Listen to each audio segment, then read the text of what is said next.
The Magic Show is brought to you by StarCityGames.com, and check this out. This weekend, the StarCityGames.com Open Series comes to Los Angeles, and this event is going to be huge. We're talking hundreds of players, over $14,000 in cash prizes, at least 18 players qualified for their choice of StarCityGames.com invitationals. Live coverage all day courtesy of Star City Games Live. Tons of side events and as much Magic the Gathering as we can pack into one weekend. So make plans to join StarCityGames.com in Los Angeles, and we'll see you there.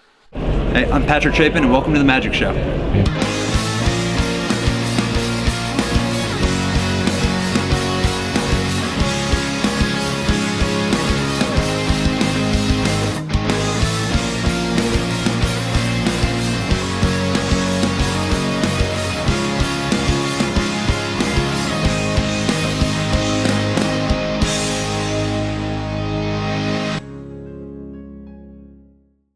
Hello everybody and welcome to another edition of the Magic Show. This week we're back at it talking about your standard format, the exploding legacy market, and how Gerry Thompson killed it at this weekend's Open Series in Dallas-Fort Worth to become our first level 7. You ready? Let's go!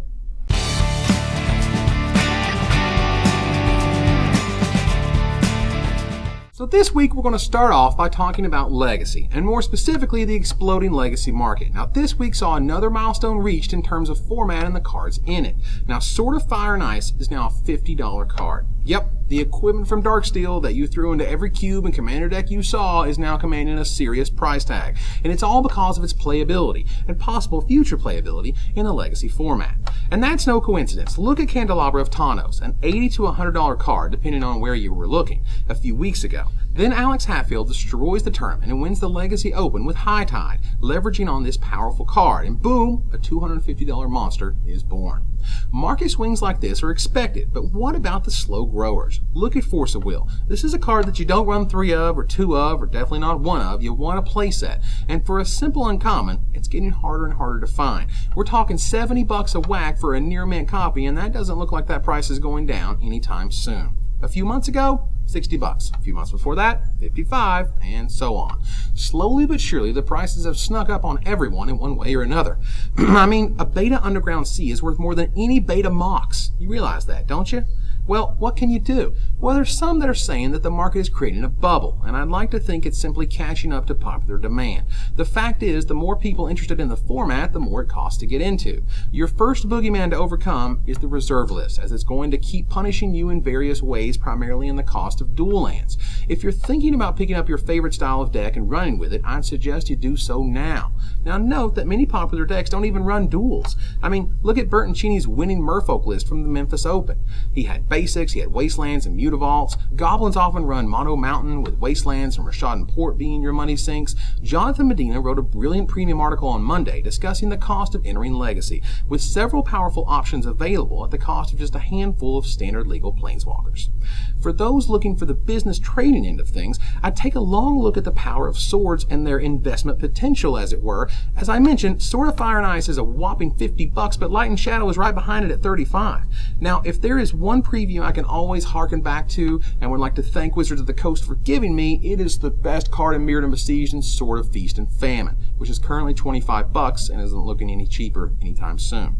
As we've seen, the power of these swords is immense and not going down. Their protection granted abilities are always going to be relevant. Their ilk will always be popular in cubes and commander decks of any type, and their price is just as high as their use. Wizards is well aware of how many people are enjoying them playing this format, and my hope is that their summer product, that is Commander, is going to feature cards that are powerful in older formats such as this one and give tournament players a reason to actually buy and play with them.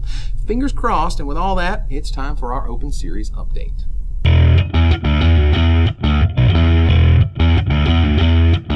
This week, the StarCityGames.com Open Series train rolled on, stopping in Dallas-Fort Worth for a hell of a show. 342 players showed up to do battle, and one familiar face trumped them all. Our first ever level 7 in the StarCityGames.com Players Club, Gerry Thompson crushed the competition with Esper Caw-Blade. As the first person to ever achieve this level, starting this weekend in LA, he'll be receiving $250 just for showing up. Must be, right? As you may have heard me mention in last week's Metagame Shift, Esper is the Caw-Blade Mirror Breaker, and lo and behold, there is Black in his Caw-Blade deck along with the 4 Inquisition of Kozilek I told you to be packing. That said, Gerry crushed, but there were plenty of interesting decks from the weekend. Ryan O'Connor brought a fantastic Naya Vengevine list that included a ton of 1-of silver bullets for those always awesome Fauna Shamans. Need a fast clock? Grab a Precursor Golem. Need to stabilize? Grab a Baneslayer Angel. Opponent went all in? Grab a Sunblast Angel. The toolbox is here, but the star of this deck is the main man himself, Vengevine. If you're looking for a way to beat Caw-Blade, combining the power of Cunning Sparkmage, Basilisk Collar, and the most badass green 4-drop in Standard goes a long way. But what didn't make top 8? Well, one of my favorite decks of the tournament. Check out Mono Red Control from Wes Blanchard. If you haven't tried this sucker out, I assure you it is both affordable and a ton of fun. It requires a bit of planning and playtesting, and sometimes you have to incorrectly lightning bolt them so you can win by peeling a Kuldotha Phoenix right off the top. As for the Legacy Open, 157 battled and 1 stood alone. Blake unleashed the McCracken with an incredibly innovative Tezzeret affinity list. Arcbound Ravager who? Disciple of the Vault what?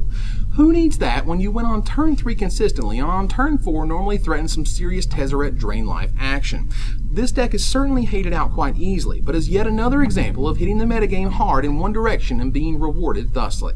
Alex Hatfield did it with High Tide, and Blake Unleashed the McCracken did it right here. Meanwhile, the sickest player on the circuit, Gerry Thompson, of course top 8s once again, this time with Team America and Legacy, one of those ridiculous deck names that make no sense as it's just really a black-blue-green control deck. Regardless, with a top 8 full of 8 distinct archetypes, Legacy shines once again and shows that you can truly play whatever suits you best in that format. Note that invitational qualifiers are happening this weekend in Naperville, Illinois, Cornelius, North Carolina, and Standish, Maine. The Open Series, of course, is hitting LA this weekend and looks to be a star-studded event. Pro Tour champions Brian Kibler and Paul Rietzel have already confirmed their attendance, along with Player of the Year Brad Nelson. Of course, you'll also see Level 7 star Gerry Thompson and his fellow Level 6 ringer Alex Bertoncini battling it out. Will AJ Soccer or Edgar the Master Flores make Level 6 as well? The StarCityGames.com Player of the Year race is heating up already, and we're not even out of March. Lastly, let me address a bit of an issue amongst Magic players. This past weekend, not 1, but 2 of our brightest stars on the StarCityGames.com Open Circuit made unbelievably rookie mistakes. They misregistered their deck lists. Now, I love AJ Soccer and Edgar the Master Flores. I do. Both of those guys are scarily good at slinging cardboard. But when not one, but both of them knock themselves out of top 8 contention for this very basic error, perhaps we need a little PSA on it. I mean, seriously guys, check and recheck your friggin' deck list before you wreck yourself, alright? You realize every time you misreg, God kills a kitten. Okay? Think of the kittens. But how are you going to win when your opponent doesn't misreg? It's time for the Metagame Shift. In this week's Metagame Shift, it's time to beat Caw-Blade. Now, if you're running the Menace, by all means, run the Esper version, alright? Inquisition of Kozilek is still the premier discard spell of the format, but for everyone else, I think it's time to look at the Dragon Master himself, Brian Kibler. Check out this incredibly innovative blue-black Infect deck from the man himself. This features Phyrexian Vatmother, a huge monster on her own, but I don't think this is the metagame breaker. The powerhouse in this deck is Phyrexian Crusader. As Nick Spagnuolo described it in Dallas-Fort Worth, he's basically Progenitus and has protection from most of the format. Lightning Bolt? No thanks. Gideon? Can't touch him. Hawks can't even stand in his way. This guy gets real scary, real fast. Yes, Phyrexian Crusader along with Tezzeret Agent of Bolas shine like never before in this deck. This deck is incredibly fun to play, has amazing reach, and is running one of the best creatures in the format. Brian notes that his list is far from done, with cards like Skithiryx the Hard to Spell Dragon being tested and encourages your own additions. But for those thirsting for a bit of the beats, Goblins is here for you. Taking second place at the Dallas-Fort Worth Standard Open, along with another copy in the top 16, your curve is pretty sick. Goblin Guide into Ember Hauler and a Goblin War Chief, sprinkling a little Goblin Bushwhacker for taste. This is an incredibly explosive deck that uses Goblins to maximum effect. If you don't want to be bothered finding Squadron Hawks and Stoneforge Mystics this upcoming weekend, I suggest you give this a whirl. And that's another edition of the Magic Show, everybody. I'd like to thank you for watching and bearing with me for these past few weeks while we found our bearings with our new setup. I'm digging this format more and more, and I hope you do as well. So until next time, Magic players, this is Evan Irwin, tapping the cards so you don't have to.